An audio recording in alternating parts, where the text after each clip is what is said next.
карапайым калктардын укугун коргоп, карапайым калктардын талабын талашып аткан болсок, Бакай Кашкарбаевге окшогон адамдар жер саткычтардын талабын талашып атат. Бакай, сен айтып атасың, мыйзам менен тергөөчүлөр, соттор мыйзам менен атайын чиркелген деп. Мыйзам менен чиркелген Зулушевдун эшигин талкалайбыз, арматуралайбыз, депутаттардын баарын арматуралайбыз деп аткан мен беле же сен белең. Качандан бери сен мыйзам сүйлөп калдың? Бакай, тилди вообще кытыштырба. Сенин кылган кылыктарың бар го, кекиртекте мен кече сага мындай эле бир канча эле нерселерди жаздым. Темир урдаганын жаздым Ленин заводдон. Туурабы? Мен баяда эфир кылып акылдап тим эле алдагы Зиябидин Жамалидинов жакшы иштеп атат, Зиябидин мындай деп аттың эле. Зиябидин коррупция менен, Зиябидин ушул жанагы пара менен, жанагы жерлерди өткөрө алуу менен кармалбадыбы? Ошо менен кетпедиби сен мактап аткан Зиябидин? Кана, эми менби тегил же сенби президенттин бир тууганына аркасын такап алып туруп ишти жасап аткан. Ошо сен айтып аткан ошол эмелер Алсейитовалар мага келген. Алсейитова келип анан келгенде мыйыгы менен күлүп коюпсуң деп. Мен Алсейитова жер саткыч менен кантип биригем? Менин жүзүм, менин бетим экөө эмес. Сага окшой эки жүздүү эмес, ал менен дагы биригип, бул менен да биригип иш жасай бергендей. Ал мага иштешели деп келген эмес. Сага колуңа мончак берем, мону алып кой. Менин мондай маселем бар, ошону чечип бер деп айткан мага. Айдап жүргөн фитин да берем деп айткан, ал да фит да ошодон подарка алган болуш керексиң, ошо фитти. Айдап жүргөн фитиңди. Ошондо армянский номер менен келген. Сен айтып аткан Алсейитова ак болсо эмне үчүн прокуратура камап салды? Бир нерсени билип ал. Мыйзамда адамдын күнөөсү далилденмейинче камалбайт. Алсейитова дагы, Молдобоя Тамара дагы күнөөсү далилденип туруп камалган. Сен ошого окшогон адамдарды коргоп атпайсыңбы, Бакай? Эми мен Алсейитованы эмнеге коргоп атасың десем, Алсейитованын күнөөсү жок экен деп мага айтпадыңбы? Мен ошол мен менен сүйлөшкөн полный бүттүн видео кылып койгом. Алсейитованы сен түздөн түз коргоп атпайсың баяда мен сага чалган кезде WhatsApp'та. Эми Алсейитовадан подарка алганда Воен Антоновкадагы 2 гектар жериңди жакшылыкка башка бир адамдарга эметип тигил арендага берем, гектар 20 миңден деп предлагать этип жүрбөдүң беле? Өзүбүздүн эле мекенчил балдарга жер алып калгыла, мына жер бар деп Алсейитованын жерлерин сатып жүрбөдүң беле? Калппы? $1000 ким сатып берген болсо $1000 алат деп, сен өзүң доляң $3000 эмес беле ал жерде? Урматтуу кыргыз элим, кыргызстандыктар, мен бул жер саткычтар менен бирикпей койгонум үчүн мен күнөөлүүмүн да бул жердечи. Бакай Кашкарбаев алар менен бириккени үчүн ал ак экен да. Жер маселеси өтө мына кекиртекке тийген, ушул кекиртекке ушул тамакка бир кылкан болгон, тикенек болгон бир нерсе болду да бул жерчи. Мага байы да келет, кедейи да келет, барча эме акчасы бары да келет, жогу да келет, агы да келет, карасы да келет. Бакайга деле барышы мүмкүн. Бардык эле ошо проблемасын чечтирип алайын, минтип алайын, тигинтип алайын. Бирок мен эч убакытта эч кимге бир проблема чечип берген эмесмин. Карапайым калктын участоктарын ушуларды чечип берип, ушуларга жардам бериши мүмкүн. Башка бир кадамдарга барган эмесмин мен 100%. Айтып атпайбы сен тууралуу мондай, сен тууралуу тигиндей. Болсо чыгарып кой. Айтайынбы? Болсо чыгарып кой. Бүттүк. Факты менен чыгарып кой. Эми мен колумда факты турат, Дашковго өзүң барып атасың. Тигил эме $250,000 боюнча.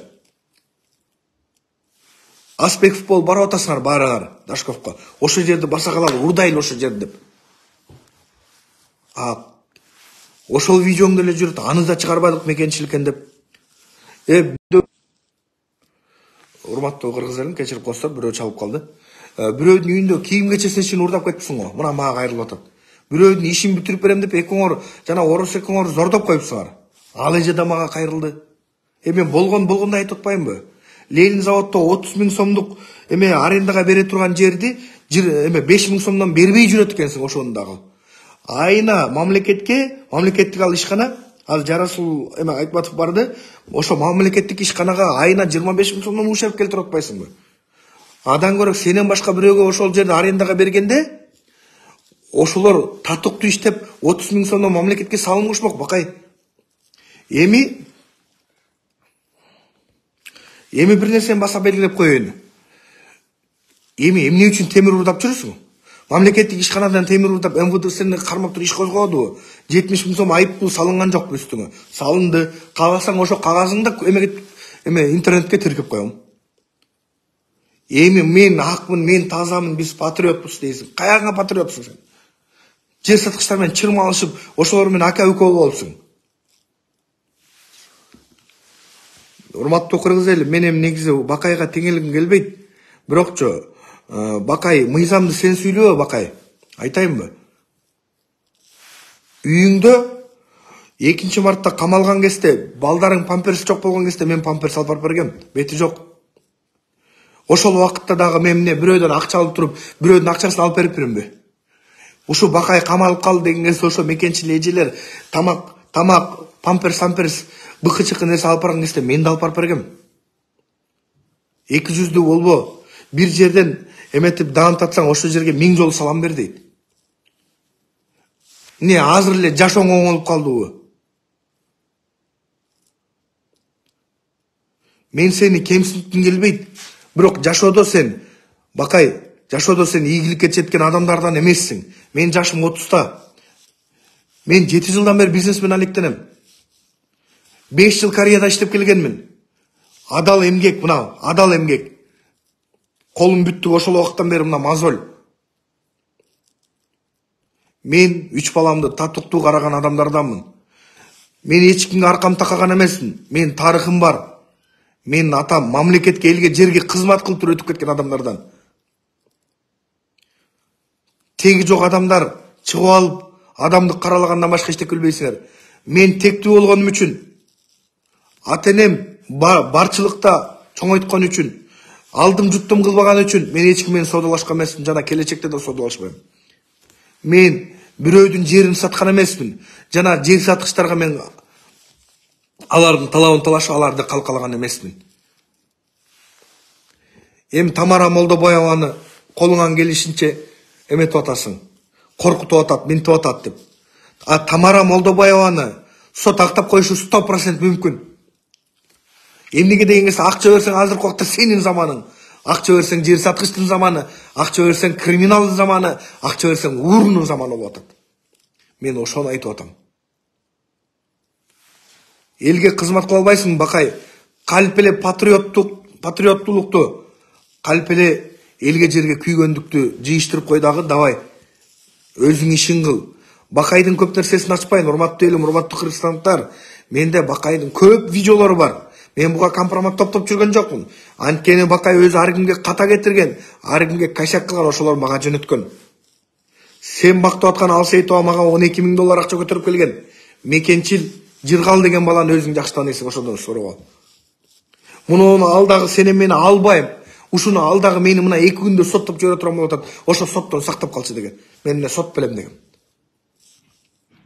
Сен айтып аткан жанагы балдар мына 13 участокты алып кетип же 11 участокты алып кетип деп атасың. Алар андай эмес. Бакай, алдап атасың сен ошол жерден. Алар түрмөдөн чыгарып беребиз деп акча алган. 15 миң доллар ушундай акча алган. Ошого урматтуу кыргыз элим, кыргызстандыктар, бир нерсени баса белгилеп коюн. Бул жерден Бакайдын жер сатып жүргөнүн бир гана фактыны гана тиркейин. Анан калган видеолорду толтурайм, аларды мен чыгарбай эле коюн, Бакайдын өзүнүн абийирине коюн. Бакай тууралуу будан кийин эфирде эле жасабайм. Бакай вообще мен үчүн эме эмес, бирок мындай чындык үчүн айтып коюн туура көрдүм. Assalamualaikum. Эми биз жөн эле бир мындай фуфлону түртө бербейбиз да. Туура боло турган ишти айтабыз да. Ушунча кадыр чогултуп бир анан участок үчүн эметтейбиз го дейм.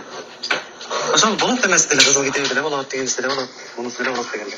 Азыр доверенный салат, Телеграмга доверенный салат, жана жердин хозяйны, Телеграмга доверенный через нотариус. Ушундай Асан деген балага Мончанчы контурдан Мончанчы номер деген участокты бүтүрүп берем.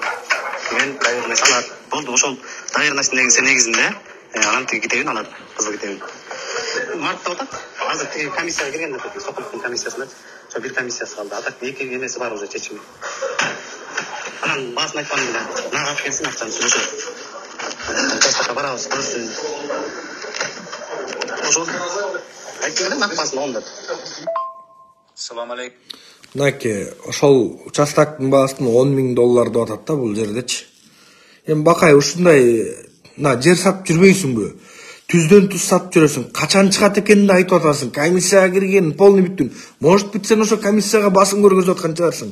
Мен бармын, мен аркамда Баланчаев баланча бар деп. Урматтуу элим, урматтуу кыргызстандыктар, соцсетте мен ишенем, көрүп турам да. Мени колдоп атканын көрүп турам. Эми бул жерде мен айтат, каяктагы жана бузуку ЛГБТ жана МПОшниктердин баарын эметкен жана гейпейлерге кошулган Ыдырыс Исаковго мени кошуп койпур. Аны Улукбектин заманы болуп атат деп. Улукбектин сен бир кылганын кыла аласыңбы? Улукбек ушу туалетке барып чычып келген богуна тең эмессиң, мен сага мындай айтайын. А сен оюңа койсо арматуралар анын акчасын тартып алышың керек. Эл менен болбойсуңбу? Элди коргобойсуң анан көрө. Президентке ошо элдин үнү жетпей аткан ошону жеткирбейсиңби, аферис? Калп эле ыйлап, мени кабыл албай койдуңуз деп анан ыйлап туруп анан кийин акча жасабай. Эми мен бул бир эле записин угузуп атам. А мени каралап жанагы $50,000 тиги бу деп атасың. Жанагы $50,000 деп аткан мошенникти мына жакта 5 миллион сом карыз турбайбы? Үстүнөн 18 арыз түшкөн. Өзүнүн тууганы кайрылып атат мага. Чара көргөзүп берчи деп. Мен аны да Аллага койдум. Мен кекчил адам эмесмин, аферис адам эмесмин. Эми мен тиги бу деп дин менен эме кылбайм. Бирок Кудайга шүгүр, Алла Таала берген ыйманыбыз бар. Ошо ыйман менен, ынсап менен жашаган адамдарданбыз. Ошол могу бакайдын акыркы дагы бир записин угузайын, анан бир эки нерсе сүйлөйм, ошо менен эфир жабабыз. Ассалам. Эми биз жөн эле бир фуфлону түртө бербейбиз да. Боло турган ишти айтабыз да. Ушунча кадыр чогултуп бир анан участка кетебиз. Эмектейбиз го дейм. Ошол болот эмес деле, кызыл китеби деле болот, дегениш деле болот, мунусу деле болот дегенде. Азыр доверенный салып, Игнанга доверенный салып, жана жердин хозяйыны телеграф деме жазып берет, доверенность через нотариус. Ушундай Асан деген балага мончанчы контурдан мончанчы номер деген участкаға бүтүрүп берем. Деген доверенный салат. Болду, ошол доверенностьтун негизинде анан тиги китебин алат, кызыл китебин.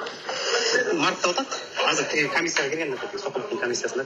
Ошо бир комиссиясы калды. Атат эки эмеси бар уже чечими. Анан баасын айтпадым да.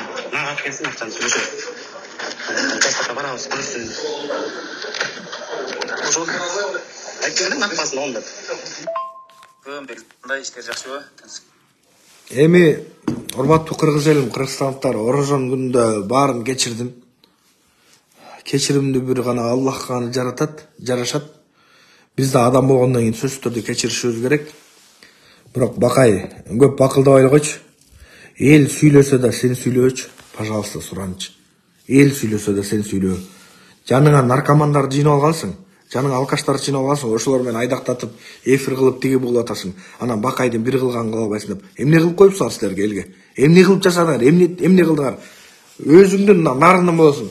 Кече мына нарынан үй салып берип атат, 40 күн ичинде турабы? Ажоз тараптан. Ошол жакка барып келдиңби? Актала району, Актала айылына барып келдиңби? Күйдүңбү сен элиңе? Күйбөйсүң сен. Күйгөн эмессиң, барбайсың, жана бара албайсың дагы. Бар мына, ушу көтөндөй болуп турган жерге Ак Ордого барчы.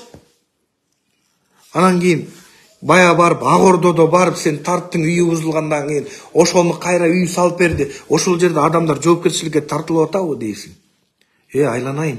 Бул президенттин деңгээлинде чечилип атат бул иш. Сенин деңгээлиң эмес. Бакай, сен деңгээлиңе кое турган болсо арматураны алып барып сабайсың сен. Ошол чечилип атат, Кудай буйрса чечилет.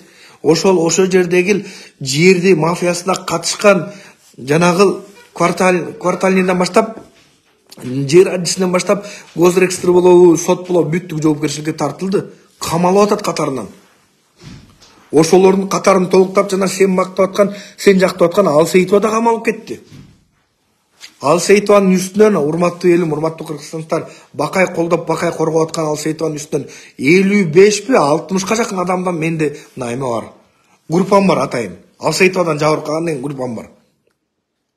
60ка жакын адам жабыркадык дейт. Ошол адамды аппак деп жүрөт да. Мына видеосу бар. Ал таза, ал аппак, ал андайга катышкан эмес дейт. Сага акча берип койсо сен эчтекени көрбөйсүң да, көргүң да келбейт. Ошон үчүн Бакай давайчы мындай нерселерди токтот да кылсаң элге кызмат кыл, кыла албасаң давай эс ал. 50-ге чыкканча эч нерсе жасалган, 30-сунда орого болгон, 50-сүндө эчтеке кылбайт деген сөз бар го Кыргызда. 40-ында кыйратпайт депчи. Машинист жол менен иш кылып не кереги бар айтсаң? Мени чаптай турган эчтеке жок. Мен эч бир жерге аралашкан эмесмин. Мен акмын, 100% акмын. Ушул жанагыл $50,000 тиги бу деп айтып тимеле, блогер деп монтесиң. Бакай, мен эмес сен блогерсиң. Мен ишкер адаммын. Онаке, Бишкектин так ортосунда мен ишканам иштеп атат. Бир канча бала ошол жерде иштеп атат. Мен мамлекетке салык төлөп атам. Мен мамлекетке салымды кошуп атам. Сага окшоп 30,000 сомдук аренданы 5,000 сомго алып туруп, ушул канча 1-2 жылдык арендаңда 5,000 сомдон ошондо төлөбөй, мамлекетке айына 25,000 сомдон ушерп келтирип аткан сенсиң. Sen, meni sağa түздөн түз айтам, нак аферист сенсиң. Канча жолу МВД иш козгоду үстүңөн, тигил ГКМ иш козгоду, ким чыгарып койду, ким сага жардам берди? Не, аны билбейт дейсиңби? Аны билебиз Тарчойдо. Сен ушу кой, бир аз болсо да бизди колдо деле кой деп туруп ушинтип туруп чыгарып койду. А мен сага окшоп кайра суракка барып, темир урдап, сага окшоп кайра тигинтип минтип иш козголуп, монтип дегенде прокуратура иш козгоп, ГКМ иш козгоп, МВД иш козгоп монтип жүргөн жокмун.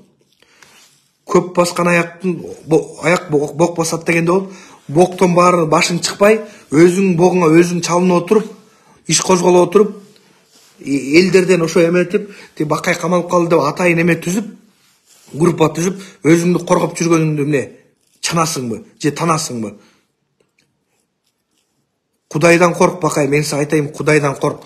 Мен сени абириңди азыр бир эле нерсеңди гана чыгардым. Көп нерсең чыгарсам, сен көчөгө база албай каласың, айтайынбы, көчөгө. Ошого урматтуу кыргыз элим, кыргызстандыктар баарыңар туура түшүнгүлө, туура кабыл алгыла. Бакайды бул жерде каралоо эмес ниетим. Ал мени каралап сотторго басым жасап атат деп айтып бар. Президент Садыр Нуркожоевичтин өзү укканы, өзү ошол нерсенин баарын, иштин баардыгын ошо приказ бергени, ошо полный бүттүгүн баары эме кылган президент Садыр Нуркожоевич не танат бекен.